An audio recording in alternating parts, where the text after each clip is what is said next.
Saludamos otra vez a nuestros hermanos y hermanas que nos acompañan en este simposio.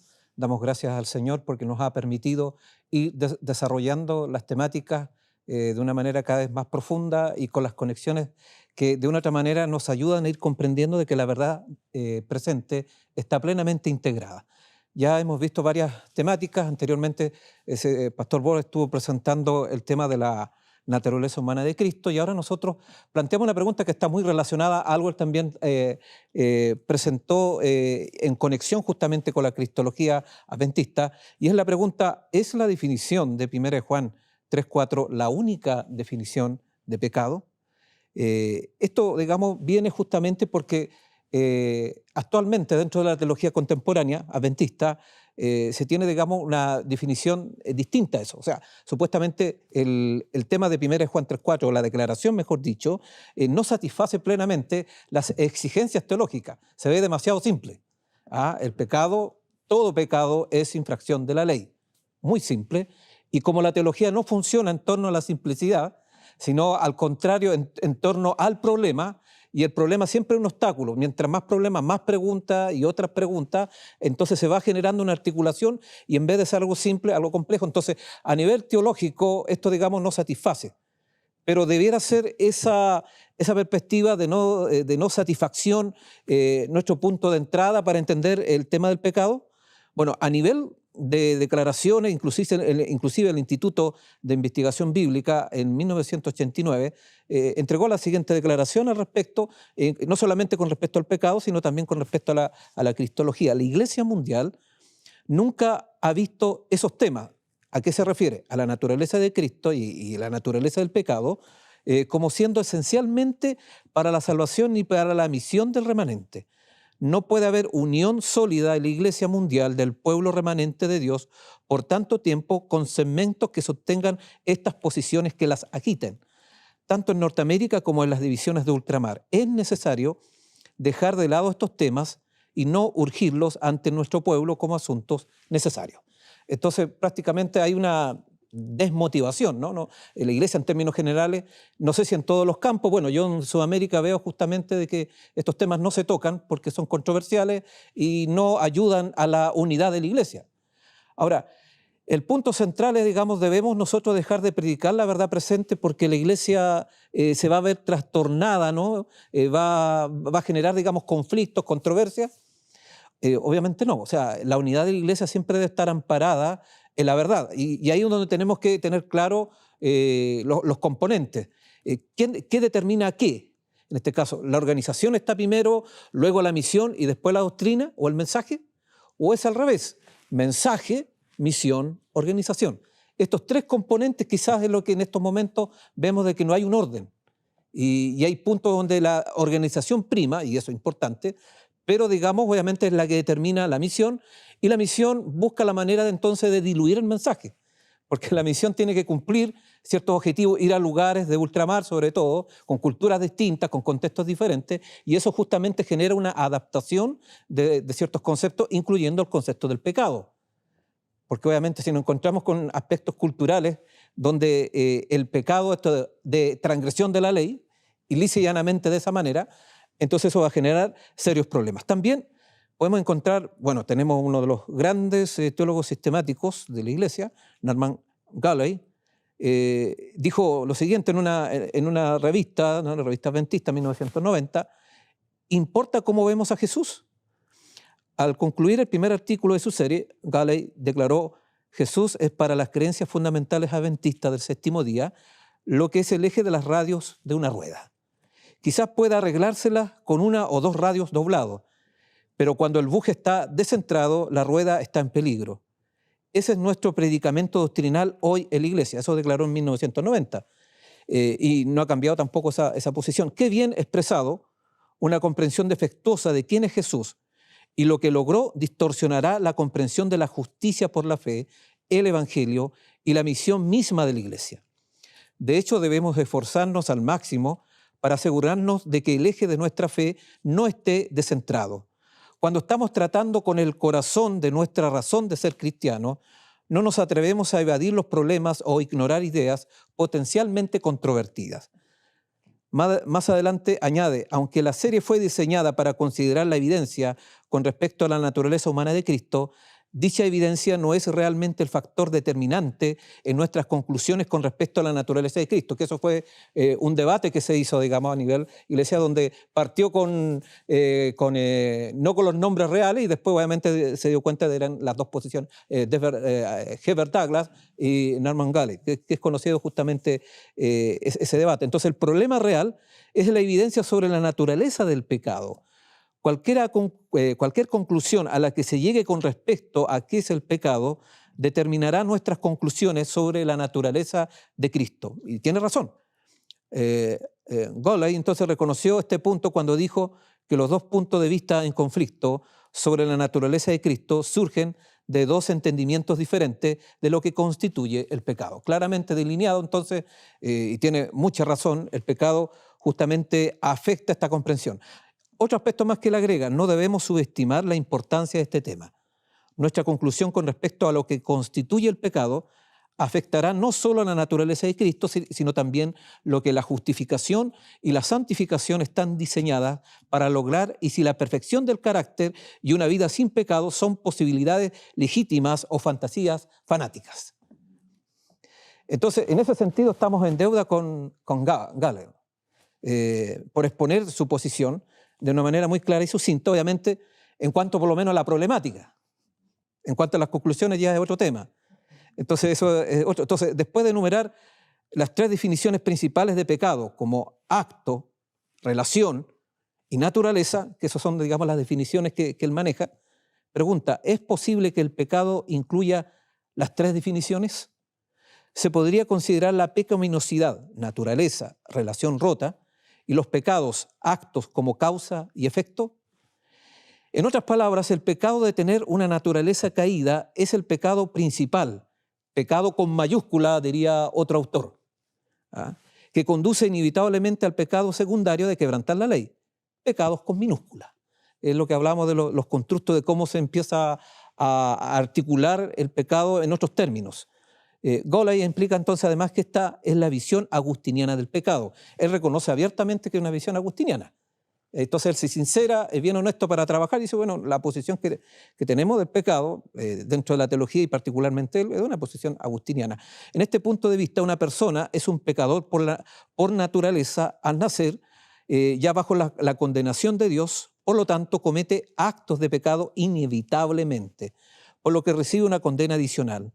Quizás la explicación más precisa de esta visión del pecado lo dio hace siglos Juan Calvino en sus Institutos de la Religión Cristiana. Todos son originalmente depravados. La culpa proviene de la naturaleza. Incluso los bebés que traen su condenación con ellos desde el vientre de su madre sufren por su propio defecto. Los hombres nacen viciosos. Nosotros somos todos pecadores por naturaleza. Eso lo expresa Norman Galley, ¿no? Un teólogo sistemático. Eso está, digamos, bueno, tiene una magna obra de 4 tomos, y en el tomo 2 ustedes van a encontrar el capítulo 1 y en varias partes donde justamente desarrolla esta idea, y él es el gran articulador de nuestra teología sistemática, prácticamente. Y es interesante, digamos, que él transparenta y dice que nuestra posición es una posición, digamos, que viene de Agustín y es, digamos, de pecado por naturaleza. Ahora, esa posición agustiniana no viene sola. Y las posiciones posteriormente que incorporaron tanto Lutero, Calvino y posteriormente también, bueno, Arminio y Wesley, y hemos hablado que Wesley es el teólogo favorito actualmente dentro, digamos, de los teólogos contemporáneos en cuanto al tema de la soteriología, también creyeron en el pecado original.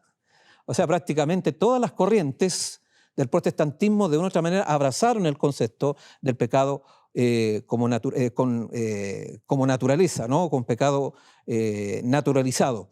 Entonces, acá es importante ver justamente, hacer un rastreo del pensamiento y de dónde viene, y eso vamos a abordar en unos momentos, históricamente, ¿no? Teológicamente, esta idea del pecado original.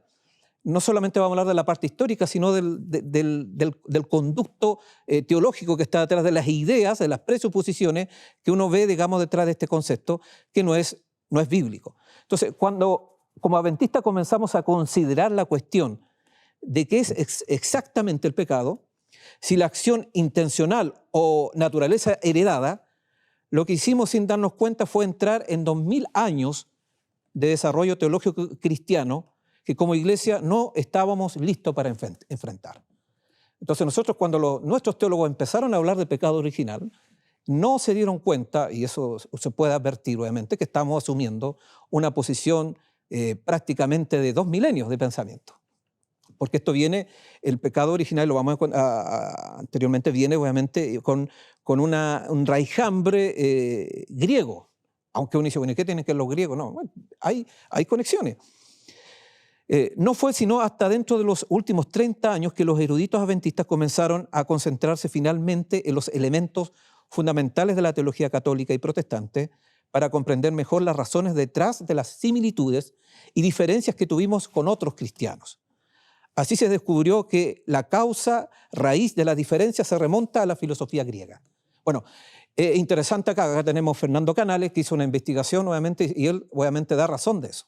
Raúl Kerr, que es un filósofo cristiano argentino, adventista también, ha hecho ese mismo rastreo, aunque ellos no se han metido con el tema del pecado, simplemente que han descubierto justamente las raíces griegas que están detrás de la tradición cristiana. Llámese de los padres de la iglesia, después viene, digamos, el protestantismo, y después viene el protestantismo liberal, y actualmente todo lo que es evangélico, prácticamente. O sea, las raíces, digamos, filosóficas griegas están presentes dentro de la teología evangélica. De manera, entonces, cuando nosotros empezamos a depender teológicamente y de manera crítica de los documentos evangélicos, estamos justamente recibiendo ideas griegas, aunque los mismos evangélicos, muchos de ellos no se dan cuenta de que están asumiendo esa posición, sino que solamente no se han dedicado a estudiar de que su concepción, ejemplo, inmortalidad del alma, es un pensamiento que viene, un pensamiento griego. La inmortalidad del alma afecta justamente la comprensión del pecado y lo vamos a ver a continuación. Entonces, en la iglesia primitiva, a medida que el cristianismo se estaba extendiendo por todo el Imperio Romano, eventualmente comenzó a atraer la atención y ganar conversos de la clase educada. Eso se llamaban originalmente los padres apologetas, que eran obviamente personas educadas y que obviamente intentaron defender con buenas intenciones el cristianismo, pero usando categorías griegas. Y es ahí justamente donde se empieza a gestar la teología propiamente tal, la teología cristiana. La elucubración cristiana, el desarrollo cristiano, la teología cristiana, la metodología cristiana, lo debemos justamente a los padres apologetas, y donde justamente la teología comienza a trabajar paralelamente con la filosofía de moda. Entonces, para ser teólogo hay que también ser filósofo. Y la filosofía del momento entonces determina a los teólogos del momento. Y uno puede rastrear, digamos, las filosofías predominantes a través de la época y cómo cada teología de una u otra manera fue dependiendo de estas concepciones filosóficas griegas inicialmente, bueno, y después ya entró dentro del protestantismo la teología alemana. Es un aspecto, digamos, a considerar. Entonces, cuando los críticos del cristianismo comenzaron a usar argumentos filosóficos contra la iglesia primitiva, fueron los conversos con un trasfondo en filosofía y salieron justamente a defender estas presuposiciones. Entonces, lo más probable es que muchas de estas perspectivas filosóficas hubieran desaparecido con el paso del tiempo si no hubiera sido inmortalizada en la tradición cristiana. O sea, la tradición cristiana, en vez de colocar un parelé o un obstáculo al pensamiento griego, incorporaron ese pensamiento y dieron continuidad en la comprensión. Y es por eso que el concepto de la inmortalidad del alma, que es muy importante para atender también el tema del pecado, siguió vigente hasta nuestros días dentro de la religión cristiana, y no hay diferencia entre católico y protestante en ese punto, y no tiene que ver solamente con espiritismo, afecta nuestra comprensión teológica igual. Porque uno generalmente asocia en un punto, pero por algo el Señor colocó en nuestros pioneros la idea de la no inmortalidad como un pilar importante. Y nosotros deberíamos razonar y usar justamente ese pilar, ¿no?, de la no inmortalidad para aplicarlo a la comprensión del pecado y otros temas teológicos del adventismo. Y es interesante que nuestros teólogos contemporáneos como Goley, él no cree en la inmortalidad del alma, no hay ninguno, en eso estamos de acuerdo prácticamente la mayoría. Pero no aplica ese concepto al momento entonces de reelaborar el concepto del pecado. Y entonces sigue de manera crítica el razonamiento protestante, que es lógico, porque los protestantes, como tienen esa concepción, les es más fácil entonces asumir el tema del pecado original, porque deriva justamente esa idea de una comprensión griega del hombre, griega de Dios y griega de lo que es el mundo.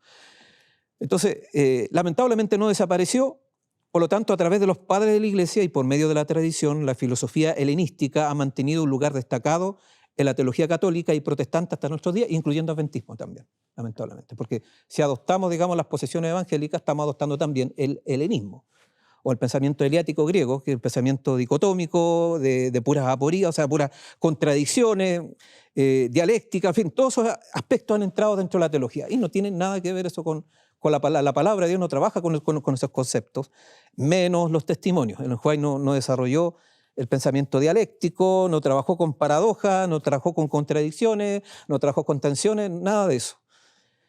Entonces, los griegos habían desarrollado entonces una concepción muy distinta de Dios y posteriormente eso fue asusando la comprensión del cristianismo. Y el primer componente, el concepto griego de Dios, es un poco más complejo, que no lo vamos a abordar acá porque es para otro tema.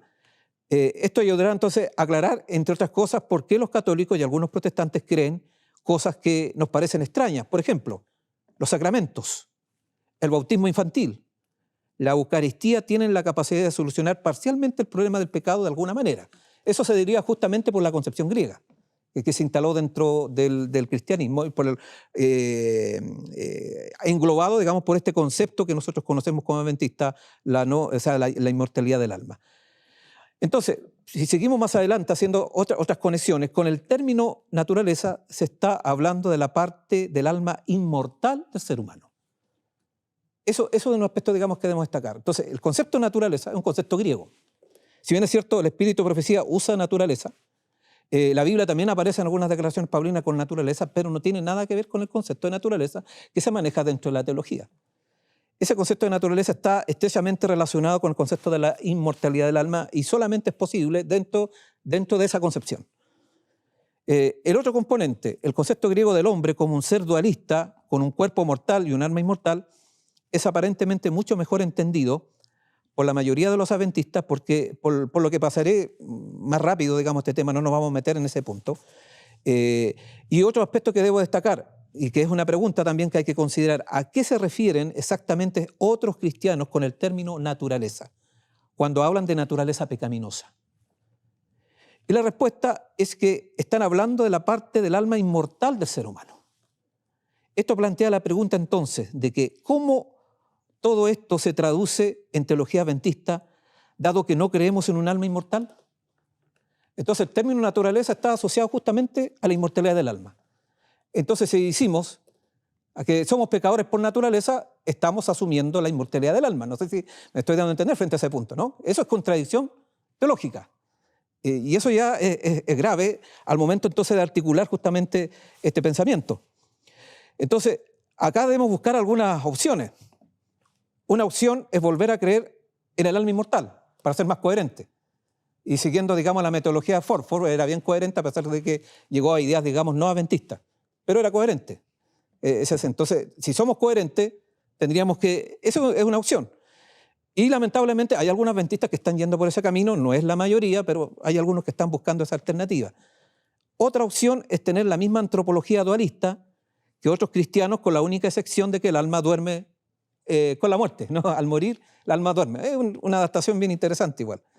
Esta, por lo tanto, cuando otros cristianos hablan del pecado original, a lo que se refiere es un defecto de fábrica en el alma misma. Eso es el pecado original para los cristianos, para los protestantes. No debiera ser así para los adventistas, pero lo han asumido también. Entonces, explican esto ya sea suponiendo que Dios crea almas defectuosas, pecaminosas, cada vez que conciben un nuevo bebé, o que hay un mecanismo por el cual el alma del bebé se crea del alma de los padres, al igual que un mecanismo por el cual del bebé proviene del cuerpo de los padres, y esto explica la transmisión de la corrupción de una generación a la siguiente. Una naturalización ya al infinito. Entonces, ya deberíamos estar claros de por qué obviamente esa idea de que Jesús asumiera una naturaleza, como estaba hablando nuestro pastor Bord, una naturaleza post-caída, no sea concebida dentro de los evangélicos. Porque eso no calza. El concepto que ellos tienen de naturaleza relacionado con el alma ya no permite justamente esa conexión. Entonces, si la palabra naturaleza es sinónimo de alma para los cristianos, otra pregunta más, ¿cómo se relaciona exactamente los adventistas con esto? También es una desviación importante de la antropología adventista tradicional y se basa mucho más en la filosofía griega que en la escritura. probablemente la mayoría de los adventistas que tienen una visión pecado igual naturaleza, han transferido los elementos esenciales de la doctrina original del pecado del alma al cuerpo. Esa es la otra opción, nuestra biología física con sus impulsos. Y si bien al pie de la letra esto podría parecer más adventista, ¿no? Con una posición más adventista porque ya no están, porque no creemos en la inmortalidad del alma, entonces en realidad es una posición sin sentido. Si el pecado es parte de los átomos que forman nuestros cuerpos, entonces estamos más o menos adoptando el gnosticismo. Y es grave. Yo creo que ninguno ha pensado en eso, pero estamos hablando de la coherencia teológica, que de repente a veces emitimos declaraciones sin saber, digamos, hasta dónde puede llegar una declaración o una articulación teológica.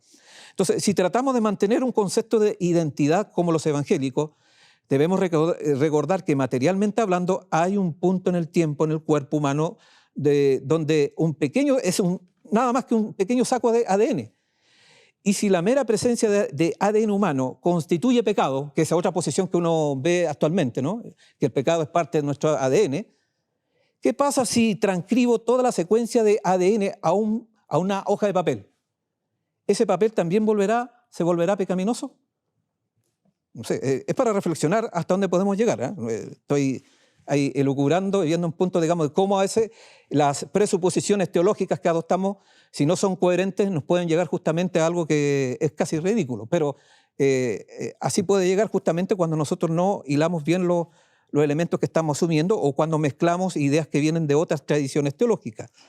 Entonces, si la palabra naturaleza es sinónimo de alma para otros cristianos, ¿cómo se relacionan exactamente los adventistas con esto? Además de intentar remediar este problema, algunos de nuestros teólogos han tratado de reintroducir una variante del concepto de culpa original. Estas son otras variantes que son más forencistas. Los humanos son pecaminosos no por algo en sí mismo, sino por la posición legal de condena de la raza humana de manera corporativa. Eso algunos buscan esa medida legal, ¿no? Como algunos se han dado cuenta de esta incoherencia, entonces han buscado, o sea, se andan buscando mil formas y no van a la Escritura, porque la Escritura está clara. Pero estos son los desvíos y gasto de tiempo, gasto de energía, gasto de recursos para buscar justamente un acomodo y no caer, digamos, en incongruencia, pero al final no se soluciona el problema, porque esa manera no soluciona, porque tiene serias implicancias éticas llegar a esa declaración. Finalmente, hay otra explicación que ha sido que los seres humanos son pecaminosos porque nacimos separados de Dios, que esa es una posición que también hablaba nuestro pastor Bor. Y si bien esto podría ser una buena explicación de por qué desarrollamos una naturaleza pecaminosa en general, la separación en sí misma no puede considerarse pecado, ya que eso equivaldría a un requisito puramente arbitrario de parte de Dios. Entonces no es factible. Entonces, da cuenta como los caminos, entonces ahí está el ejercicio y la gimnasia teológica que se hace contemporáneamente por no someternos justamente a las declaraciones de la Escritura y también del Espíritu de Profecía, que va en la misma dirección que 1 Juan 3:4. Entonces, ¿dónde anclamos? Y acá viene otra pregunta. ¿Dónde anclamos la identidad humana si rechazamos la noción de un alma inmortal? Los evangélicos ya la tienen clara, no tienen problema. El pecado original con el concepto de la inmortalidad, para los evangélicos está bien. No, para ellos no tienen problema de coherencia. Para un teólogo adventista o para un adventista sí hay problema, porque nosotros no creemos en la inmortalidad del alma. Entonces, ¿cómo hacemos para entender justamente el pecado, si el pecado, digamos, solamente el pecado original se sostiene con un concepto de la inmortalidad del alma? Entonces, esencialmente, cuando como adventistas rechazamos la antropología dualista de los griegos, también rechazamos con ella la capacidad de tener una identidad preformada desde el nacimiento, que luego puede considerarse legítimamente pecaminosa, como lo sostienen otros cristianos. Nuestra antropología requiere que veamos la identidad como algo en lo que nos desarrollamos en lugar de algo en lo que nacemos, que es distinto. Ahí debe estar, digamos, el punto, y en esa dirección tenemos que ir. La identidad entonces es algo como en desarrollo, ¿no? En algo que nos desarrollamos en vez de algo en que nacemos, como algo mucho más fluido de lo que permite la antropología evangélica. Entonces, ¿dónde aclamamos la identidad humana si rechazamos la noción de un alma inmortal? Y acá viene entonces, y ahí viene el punto que creo que no se ha trabajado con el concepto del pecado, y es un problema vigente, por más que Norman Gale y otros han intentado armar una Hammer teología, que es el tema del pecado teológicamente hablando, no han podido. Sigue siendo un tema complejo el tema del pecado. ¿Y es por qué? Porque nos hemos olvidado algo. O sea, el tema, la identidad humana debe ser anclada en el carácter. Ahí está el tema.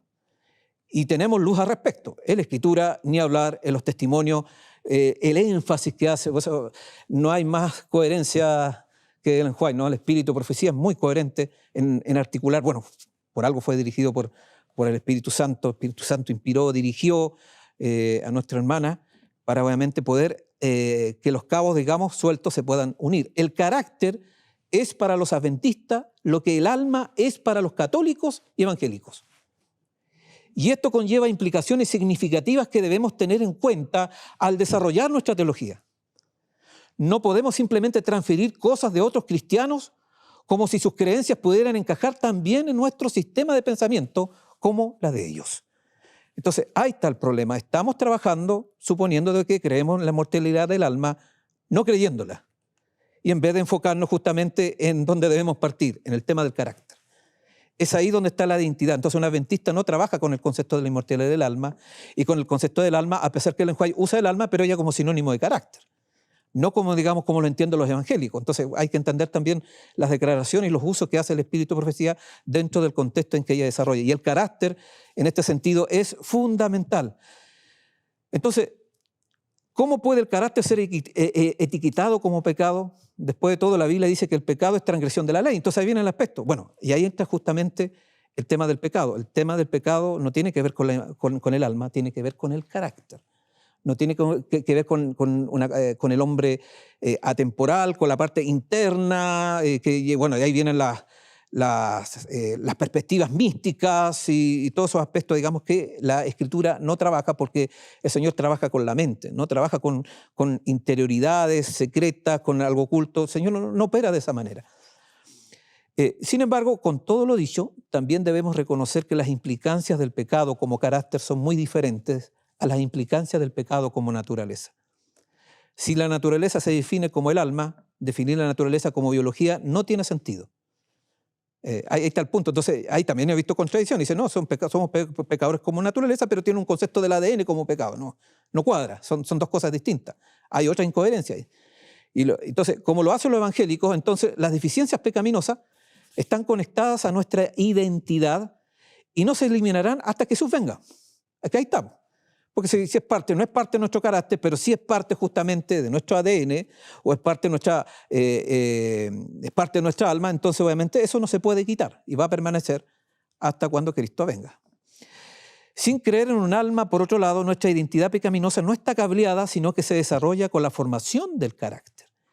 Y así como el carácter se puede formar pecaminoso, también se puede transformar y volverse más y más como el carácter de Cristo con el potencial de alcanzar la perfección. En otras palabras, la antropología adventista carece del elemento que impide que otros cristianos crean que la perfección es posible. Y ahí entra, digamos, el otro concepto. Entonces, si no tenemos claro este punto, obviamente va a ser difícil poder aceptar el tema de la perfección.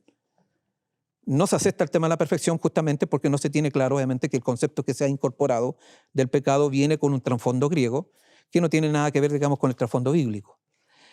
La biología física de nuestro cuerpo es moralmente neutral y nuestra identidad está anclada en el carácter. Eso, digamos, un aspecto que hay que enfatizar. Y claramente, la biología en sí no tiene ninguna característica moral. La parte física tiene que ver cuenta con nuestro cuerpo. Y no podemos entonces atribuirle al cuerpo como algo pecaminoso en sí. Entonces, cuando se trata de la naturaleza de Cristo, si creemos que, como los evangélicos, que Jesús combinó su naturaleza divina con la naturaleza humana, que está compuesta de un cuerpo material y un cuerpo inmaterial, entonces tenemos que rechazar la idea que Cristo tomó la naturaleza de Adán después de la caída, ya que esa naturaleza, alma, tenía una identidad corrupta. Sin embargo, en la antropología adventista, la biología física de nuestro cuerpo es moralmente neutral y nuestra identidad está anclada en el carácter. Entonces Jesús tomó una biología afectada por los 1000 años de pecado como todos los demás. Y eso no nos debería complicar. Si lo entendemos correctamente, si tenemos clara la antropología, como tal también señala nuestro pastor Bohr, no debemos tener problema de la naturaleza caída que tomó Cristo en nuestra naturaleza humana, porque obviamente no tiene, digamos, una connotación de por sí negativa y no constituye pecado inmediatamente. Entonces, si vemos todos estos componentes, nos podemos dar cuenta justamente de todos estos elementos que están detrás cuando nosotros hablamos del pecado. Y por eso que es importante volver a la Escritura, volver a esa definición sencilla, ¿no? Que todo pecado es infracción de la ley. Y digo sencilla aparentemente, pero tiene grandes alcances, porque obviamente está declarando justamente de que por un lado el pecado tiene una gran inmensidad y por otro lado obviamente que hay solución. Eso es lo que nos presenta la Escritura. Veamos algunas citas del espíritu de profecía que son bien interesantes. Dice Ellen White, dice, ¿por qué hay tanta miseria y sufrimiento en el mundo actual? ¿Es porque Dios le gusta ver a sus criaturas miserables? ¿O no? Dice, es porque los hábitos inmorales del hombre han debilitado sus poderes físicos, mentales y morales. Entonces, ¿por qué hay sufrimiento, miseria? ¿Es por el pecado original? No, son por los hábitos, dice. No está hablando de una condición natural de per sí. No está hablando de una situación que viene, digamos, ya anclada en una naturaleza física corrupta. No está hablando de eso. Es porque los hábitos inmorales del hombre han debilitado sus poderes físicos, mentales y morales. Nos lamentamos por la transgresión de Adán y parecemos pensar que nuestros primeros padres mostraron una gran debilidad al ceder la tentación. Y acá viene algo muy interesante, ¿no? Pero si la transgresión de Adán fuera el único mal que tuviéramos que enfrentar, este mundo estaría en una condición mucho mejor de lo que está. Ha habido entonces, dice, una sucesión de caídas desde los días de Adán. Esto rompe automáticamente el concepto de pecado original. Dice acá, porque si la miseria que tiene el hombre, la corrupción que hay actualmente fuera por Adán, dice que nuestras condiciones serían mejores. Y si no son mejores, no es por la culpa del pecado de Adán. Entonces ya obviamente no está colocando a Adán como el culpable, con la culpa original ni con el pecado original, sino que está hablando justamente de que ha habido una sucesión de caídas desde los días de Adán. O sea, en otras palabras, la responsabilidad es individual, el pecado es individual. Cada persona después siguió el patrón negativo del pecado, pero no por naturaleza, no por defecto, sino porque obviamente ellos optaron obviamente por seguir ese camino. Entonces, es preciso que entendamos que el carácter del pecado, todo aquel dice que comete pecado, infringe también la ley, pues el pecado es infracción de la ley, y donde no hay ley, no hay pecado. Eso, entonces, la ley es la que entonces nos da la definición de pecado, también a la inversa. ¿Qué mundo es el que tenemos? Un mundo donde la gente piensa que podrá ir al cielo mientras quebranta la ley. ¿Será que quienes entremos al cielo a través de los portales de la ciudad tendremos otro mundo como el que tenemos aquí? Dice, Cristo murió no para inmortalizar el pecado ni para perpetuar la transgresión. Y eso es un aspecto de más importante, ¿no? No fue la idea que el pecado se inmortalizara. Otra declaración más dice, es el privilegio de cada pecador preguntar a su maestro qué es realmente el pecado. Y ella dice, denme una definición del pecado. Tenemos, dice, una en Primera de Juan. El pecado es infracción de la ley. Esta es la única definición del pecado en toda la Biblia. Vamos a leerla directamente de la palabra para que confirme que está en la Biblia, que no es la que predicamos de otra Biblia. La leeremos precisamente del buen libro y comenzaremos en el inicio del capítulo. Mirad cuál amor nos ha dado el Padre para que seamos llamados hijos de Dios.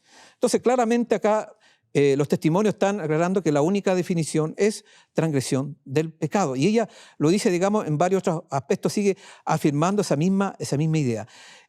Ahora, las epístolas de Juan, saturado en espíritu, otra declaración más, pero cuando él se enfrenta con esa clase de personas que quebrantan la ley de Dios y sin embargo pretenden estar viviendo sin pecado, no vacila en amonestarla acerca de su terrible engaño. Si decimos que tenemos comunión con Él y andamos en tinieblas, mentimos y no practicamos la verdad, porque si andamos en la luz, como Él está en la luz, tenemos comunión unos con otros y la sangre de su Hijo nos limpia de todo pecado. Si decimos que tenemos pecado, nos engañamos a nosotros mismos y la verdad no está en nosotros. Si confesamos nuestros pecados, Él es fiel y justo para perdonar nuestros pecados y limpiarnos de toda maldad. Si decimos que no hemos pecado, lo hacemos a Él mentiroso y su palabra no está en nosotros. Pero muchos entienden esto como diciendo, bueno, acá está claro, Juan dice de que no podemos decir que no tenemos pecado y por lo tanto se está naturalizando el pecado. Pero eso no está diciendo, está hablando de la hipocresía. Por eso el juez parte hablando de aquellos que pretenden tener santidad pero no la tienen. Y en ese sentido está diciendo, digamos, si decimos que tenemos pecado es mentiroso. O sea, cuando tenemos la presunción de que estamos en santidad no estando en esa condición.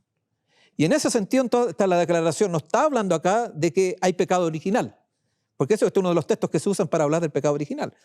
pero acá el texto no está hablando de eso, y si uno ve el contexto tampoco, y Ellen White también clarifica, tiene que ver justamente por una actitud incoherente, inconsecuente, o una pretensión o una presunción de parte de aquellos que pretenden estar en ese estado. Otra parte dice, aquí está la verdadera definición de pecado, infracción de la ley. Cuán a menudo el pecador es instado a abandonar sus pecados, a acudir a Jesús, pero el mensajero, que debía conducirlo a Cristo, le ha señalado claramente el camino, le ha señalado claramente el hecho de que el pecado es infracción de la ley y que debe arrepentirse y dejar de quebrantar los mandamientos de Dios.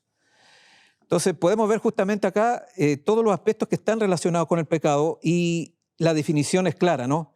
El pecado es infracción de la ley, y sigue insistiendo el espíritu de profecía. Los mandamientos de Dios son abarcantes y de gran amplitud. En unas pocas palabras despliegan todo el deber del hombre. Amarás al Señor tu Dios con todo tu corazón, con toda tu alma, con toda tu mente y con todas tus fuerzas. Amarás a tu prójimo como a ti mismo. La longitud y la anchura, la profundidad y la altura de la ley de Dios están abarcadas en las palabras. Pues Pablo declara, el cumplimiento de la ley es amor. La única definición que encontramos en la Biblia para el pecado es infracción de la ley. Sigue insistiendo otra vez el espíritu de profecía. El White sigue en la misma línea, no se arrepiente de la definición y no busca otra definición. No porque ella se le haya ocurrido, sino porque el Espíritu Santo la va dirigiendo y está en concordancia con la Escritura. Declara la palabra de Dios, todos pecaron y están destituidos de la gloria de Dios. Romanos 3:23. No hay quien haga lo bueno, no hay ni siquiera uno. Muchos están engañados acerca de la condición de su corazón. No comprenden que el corazón natural es engañoso más que todas las cosas y desesperadamente impío. Se envuelven con su propia justicia y están satisfechos por alcanzar su propia norma de carácter. Sin embargo, cuán fatalmente fracasan cuando no alcanzan la norma divina y por sí mismos no pueden hacer frente a los requerimientos de Dios. En ese sentido está hablando justamente esos textos paulinos, y el cual acá ilumina en este sentido. Otra declaración interesante acá del espíritu de profecía de los testimonios. Vi que todavía sigue siendo así. De tarde en tarde guardaréis vuestro reposo. El ángel dijo, tomad la palabra de Dios, leedla, comprendedla, y así no podréis errar. Leed cuidadosamente en ella, encontraréis qué significa tarde y cuándo es. La pregunta al ángel que si Dios se sintió degradado por su pueblo por comenzar el sábado en la forma como lo había hecho. Fui llevado hacia atrás al primer sábado observado y seguí al pueblo de Dios hasta este tiempo, pero no veía que Dios estuviera disgustado con ellos. Pregunté cómo era que a estas alturas tuviéramos que cambiar la hora de comenzar el sábado. El ángel dijo, vosotros comprenderéis, pero no todavía, no todavía. El ángel dijo, si se recibe la luz y esa luz se pone de lado o se rechaza, entonces viene la condenación y el desagrado de Dios. Pero antes que se reciba la luz no hay pecado, porque no hay luz que ellos puedan rechazar. Bueno, acá tenemos ya una definición, una perspectiva de lo que es pecado para el espíritu de profecía. Claramente acá Ellen White no trabaja con las categorías griegas de naturalizar el pecado, porque el pecado está con dos elementos importantes. Con la luz que se tiene, por un lado, si no está la luz, no hay pecado. Si esa luz está y se rechaza, es pecado, son las opciones. Pero ¿qué? Cuando dice, si se rechaza, ¿qué está hablando ahí? Voluntad, elección, decisión. Claramente, obviamente, la comprensión de los testimonios con respecto al pecado, ya en términos concretos, porque este es un caso que se le presenta en Ellen White, con respecto a la observancia del día sábado. Y hay otras partes donde igual otra vez el sábado pasó a ser un tema complejo en ciertos tipos de aplicaciones, pero ahí el Señor le trajo luz y esa luz estaba directamente relacionada con el concepto del pecado. Si hubiese sido un concepto por naturaleza, obviamente estas preguntas están de más y estas inquietudes están de más también. Pero como claramente la comprensión del pecado que tenía los testimonios, Ellen White, por revelación, entonces venía la inquietud, ¿qué hacemos en este punto? Y entonces el ángel dice, si esa luz está y se rechaza, entonces es pecado. Si no hay luz, no hay pecado. Es tal cual también lo dice el apóstol Pablo, ¿no? Con respecto, digamos, al conocimiento de la ley, digamos, lleva justamente al pecado. Si no hay ese conocimiento, ese discernimiento en ese momento, no hay pecado. Por eso no se le puede inculpar a Lutero por no guardar el sábado. Eso lo hablamos posteriormente, ¿no? Porque Lutero no guardó el sábado. Pero por eso, digamos, falló, no tuvo luz al respecto. Y también podemos hablar, digamos, de otros reformadores. Entonces, si tenemos esto claramente, vamos a ver que, digamos, el pecado no tiene que ver con un aspecto natural, sino muy por el contrario, está haciendo alusión a aspectos que tienen que ver con la voluntad, aspectos que tienen que ver con la elección, y eso está en estrecha relación con el concepto del el libre albedrío. Y el libre albedrío, obviamente, hay dos posibilidades: o fue afectado por el pecado o no fue afectado por el pecado. Dentro de la teología, digamos, protestante evangélica, se cree que fue afectado por el pecado. Inclusive, la postura wesleyana arminiana, que es la posición que se está manejando actualmente dentro de la teología adventista contemporánea, también se asume eso mismo. Y es por eso que entra el concepto de la gracia previniente para poder digamos, salvar el libre albedrío. Entonces Dios tiene que intervenir previamente, esa gracia previniente, sin ningún tipo de decisión humana. Es un aspecto muy universalista en ese sentido, y entonces actúa y libera, y así entonces el ser humano puede actuar y puede decidir. Parece bonito, pero no es bíblico. Eso es gracia previniente. Y Ellen White no trabaja con ese concepto, porque acá perfectamente podría estar la gracia previniente acá, con respecto al sábado, pero no aparece. Estaba el momento entonces para que se desarrollara ese concepto. Pero acá el concepto que se maneja es totalmente distinto, se habla de la luz. Se habla de la comprensión justamente sobre ese tema y la luz que Dios ha entregado y el discernimiento de esa verdad en el momento. Y por eso que, bueno, y lo vamos a estudiar en otro momento, la verdad es progresiva. Eso lo dice también el Espíritu de Profecía. No progresista, que no es lo mismo. La verdad es progresiva, o sea, progresa no en torno, digamos, a las nuevas lecturas de la época, no a los signos de los tiempos, como lo trabaja la teología católica y el pensamiento muy contemporáneo. Eso no tiene que ver justamente a las señales, a los signos, no a las señales de los tiempos, a los signos de los tiempos. Lo usa mucho el catolicismo actual en ese sentido, y por eso se va adaptando a las culturas, ciertas prácticas. No, eso no es. La verdad progresiva tiene que ver, digamos, con la comprensión de esa luz que Dios va entregando, con la revelación de los profetas que estuvimos hablando anteriormente, cómo el don profético se va manifestando a través de la época, y entonces en ese sentido el Señor va entregando luz, y ahí entonces se va entendiendo justamente este término, el pecado. Pero acá no entra el concepto del pecado por naturaleza. Otro aspecto que podríamos llegar, y bueno, con respecto a la Escritura, ya hemos visto acá los testimonios, ¿no? Y podemos hacer algunas consideraciones, no es para un tema completo obviamente abordar, pero hay algunos textos interesantes que ayudan a entender justamente que la declaración del Espíritu de Profecía y la declaración de Juan, digamos, no es algo aislado, sino que ya estaba presente en nuestros autores, particularmente en Pablo. En la Escritura nosotros encontramos en el Antiguo Testamento 3 palabras para pecado, que algunos creen que eso daría lugar para definiciones distintas de pecado, pero a la luz de la Escritura vamos a darnos cuenta que va en otra dirección. El término jatá, peshá y abón son los 3 términos principales. Hay otros más, pero esos 3 términos son recurrentes y a veces aparecen juntos en muchas partes, incluyendo el famoso texto de Salmo 51. Y en el Nuevo Testamento encontramos varios, pero hay 2 términos, digamos, muy importantes acá: jamartía y anomia.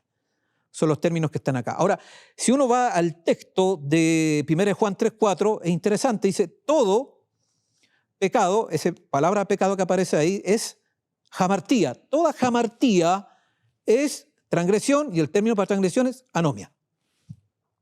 Entonces coloca prácticamente una ecuación, jamartía y anomia, y no como 2 elementos distintos, sino que Juan Cuotas lo equipara. Porque hay algunos que dicen que jamartía tiene que ver con otro aspecto de pecado, y se usa justamente eso para naturalizar el pecado. Pero eso no lo vamos a encontrar en el Nuevo Testamento, y por eso acá Juan y el Espíritu Santo dirige y se conecta con anomia, que anomia es un concepto más legalista, podríamos decir, ¿no? Un concepto más legalista, entre comillas, ¿no? Un pensamiento que tiene que ver con la ley de Dios y con la transgresión de la ley. Si uno va a Romanos capítulo 4, versículo 7, es interesante que Pablo cita Salmo 31:1. Dice: bienaventurados aquellos cuyas iniquidades son perdonadas y cuyos pecados son cubiertos. El término pecado cubierto usa el término anomia, transgresión de la ley, podríamos traducir perfectamente. Y su transgresión de la ley son cubiertos. Y el término hebreo, digamos, que hace alusión, como está citando Salmo 31:1, es pechá. O sea, pechá en este sentido estaría en relación ¿con qué? Con anomia, que es el término que significa transgresión de la ley. O sea, ahí tenemos justamente que Pablo tenía claro que pechá está relacionado con transgresión de la ley también. Por relación justamente porque usa anomia, y obviamente anomia para traducir, para hacer, digamos, un equivalente al término pechá en hebreo. También dice, bienaventurado todo aquel cuya transgresión ha sido perdonada y cubierto su pecado, ¿no? Cubierto su anomia. Y ahí está también el mismo término pechá. Más adelante, en Romanos capítulo 8, cita Salmos 31:2, y dice, bienaventurado el varón a quien el Señor no inculpa del pecado. Ahí también usa el término anomia, pero esta vez ese término anomia no traduce pechá porque aparece otro término hebreo, abón. O sea, abón es anomia, es transgresión de la ley. Estamos hablando como si el apóstol Pablo no tiene problema. Abón no significa otra cosa. Abón significa, al igual que pechá, transgresión de la ley. Más adelante nosotros podemos encontrar, digamos, otra declaración. Bienaventurado el hombre a quien Jehová no culpa de iniquidad y en cuyo espíritu dice no hay engaño. Ahí el término es también anomia y el término es abón. Hebreos capítulo 10, 17 hace el apóstol Pablo una alusión, ¿no? una cita a Jeremías capítulo 31, versículo 4, y dice, y nunca más me acordaré de sus pecados y transgresiones. El término sus pecados, pecado, el término que usa en el griego del Nuevo Testamento, el griego kiné o koiné, es anomia, pero acá viene lo interesante, ya no es para traducir pechá, abón, sino la otra palabra hebrea que aparece acá, es jatá. O sea, toda jatá es transgresión de la ley. No sé si me estoy entendiendo. Entonces, el apóstol Pablo, claramente acá estamos dando cuenta que usa anomia para justamente articular el concepto del pecado. Si bien es cierto, Pablo no define como Juan de la misma manera, porque no se preocupa de ese tema, pero sí, en la práctica Pablo justamente asocia los términos jatá en hebreo, el término pechá y el término abón como anomia. Y anomia, ¿qué es lo que es? Transgresión de la ley. Entonces, de manera que cuando Ellen White dice todo pecado es transgresión de la ley, Ellen White, sin entrar en un trabajo más exegético, un trabajo lexicográfico de las lenguas bíblicas, el Espíritu Santo es preciso.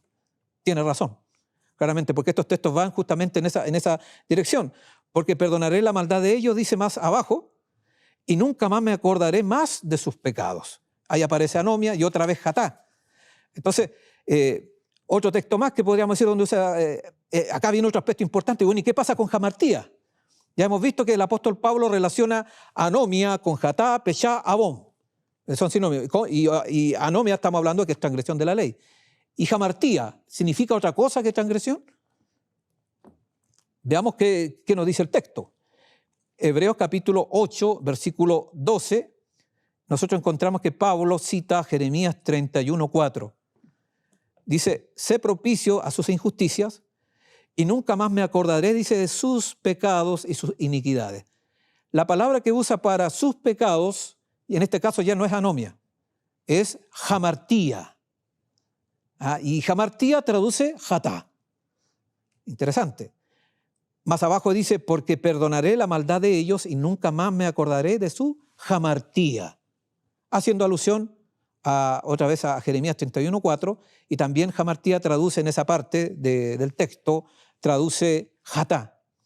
¿Qué está diciendo con eso? Obviamente, que jamartía obviamente sigue la misma línea semántica que anomia. Y al mismo tiempo ambas palabras traducen jatá, pechá, abón, y obviamente se intercambia. Por eso, si nos notamos, ¿por qué Juan no tiene problema de decir que toda jamartía es igual a anomia? Anomia, ¿qué es lo que es? Transgresión de la ley. Y ahí está. Entonces, esa idea de primera de Juan no estaba solamente en Juan, estaba presente de manera práctica, porque Pablo hace cita, era más exégeta con los textos del Antiguo Testamento, y obviamente usa esos textos y entonces busca las palabras más apropiadas para definir justamente esos conceptos de pecado. Y acá, en ninguna de estas porciones de la Escritura, el apóstol Pablo naturaliza el pecado bajo ningún punto de vista. Acá no hay pecado original bajo ningún punto de vista, porque estas mismas palabras están hablando justamente de un pecado de manera concreta y específica. Así que tanto el vocablo griego neotestamentario más importante como jamartía, como las palabras hebreas principales, pechá, jatá, abón, comparten el sentido de transgresión de la ley. Entonces, a la luz de estas palabras, de estos textos anteriores, se puede concluir que el pecado es un hecho concreto. No es algo simplemente algo natural, algo de facto, algo que viene en nuestra naturaleza o que está en nuestro ADN o que está en nuestra alma, como lo entienden, digamos, los teólogos evangélicos. No, tiene que ver, digamos, con algo práctico, con algo real, con algo que está en nuestro cuerpo, en nuestra vida, y asociado a la conducta del ser humano en términos de la voluntad. Eso es lo que están expresando justamente estos aspectos. Entonces, la definición que da el espíritu de profecía de la declaración de que todo pecado es infracción de la ley no es algo antojadizo de Ellen White, de los testimonios. Tiene apoyo, digamos, bíblico, y los autores bíblicos, en este caso Juan, que establece justamente esa definición. Y Pablo, digamos, que lo lleva a la práctica en esa relación y relaciona justamente estos términos más importantes, porque estos son los términos más importantes para pecado, y los conecta justamente y los articula a la luz justamente de anomia, ¿no? Este concepto, anomia pasa a ser justamente el concepto fundamental que empieza a articular justamente la comprensión de los otros términos, incluyendo, determina la comprensión de jamartía, que tiene que ver con pecado, de jatá, pechá y abón, y todo eso justamente es transgresión de la ley.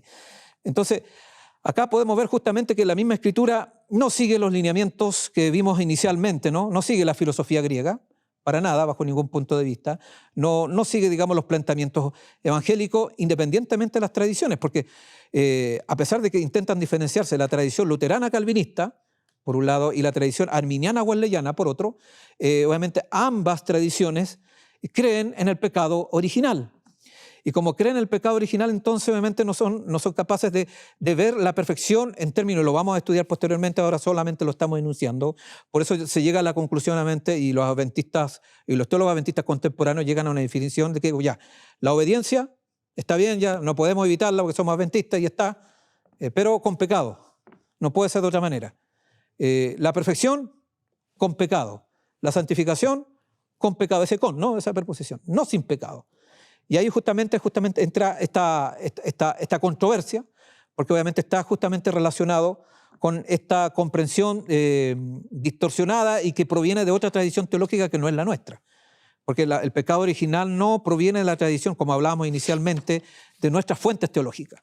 El concepto del pecado original, el concepto del pecado por naturaleza, está, digamos, estrechamente relacionado, ya lo vimos, con un pensamiento ajeno al adventismo protestante, y los mismos protestantes nos han dado cuenta que esa comprensión que tienen del pecado tampoco es de ella.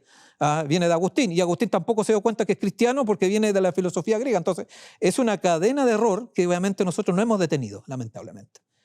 Y entonces en un momento hay que detener, porque la escritura y los testimonios nos llevan, digamos, por un camino diametralmente opuesto, diferente, y no por ser diferente, acá no estamos marcando diferencias por marcarlas simplemente, sino porque los mismos textos que el Señor nos ha entregado, la escritura, los textos, digamos, del espíritu profecía, nos llevan a una comprensión diferente del pecado, y esa comprensión diferente, como lo planteaba Norman Galley, nos permite justamente afrontar de manera diferente la soteriología, que tiene que ver con el tema de la salvación, abordar la cristología de manera diferente, la antropología, obviamente, porque está conectada, y el tema de la escatología. O sea, la escatología, acá no se sabe, la escatología es afectada por una mala comprensión del pecado. ¿Por qué? Porque ¿cuáles son los temas de la escatología? La preparación para el tiempo final, los temas escatológicos, ese asunto de si vamos a tener intercesor o no intercesor, si hay perfección para aquellos que van a pasar por el tiempo de angustia. Eso, digamos, deriva automáticamente de una comprensión del pecado. Por eso Ford fue más práctico y obviamente fue más coherente en ese sentido, y dijo, bueno, la soteriología que tenemos evangélica no concuerda. ¿Por qué? Porque el concepto del pecado es diferente, digamos, a cómo se están abordando los temas del juicio investigador, el tema de sellamiento. Entonces no cuaja. Y al no cuajar, ¿qué es lo que sucede? Simplemente él optó por la vía evangélica. Fue más coherente y dijo, bueno, prefiero ser evangélico. Y eso fue. Tomó esa decisión. Y él obviamente enrostraba, digamos, a los otros teólogos que no tomaron su posición, a pesar que compartían su soteriología, compartían su comprensión de la justificación por la fe, obviamente, y fue sancionado. Sabemos lo que pasó con Ford, y a lo mejor injustamente, porque en realidad fue coherente dentro de su punto, y obviamente porque los otros teólogos no fueron capaces de ver obviamente las implicancias de la soteriología en la escatología. Bueno, acá están los desafíos. Invito a seguir adelante en nuestra programación y avanzar en esta ruta y seguir estudiando estos temas que siempre son desafiantes para cada uno de nosotros, y sobre todo poder pedir a Dios ayuda en este punto.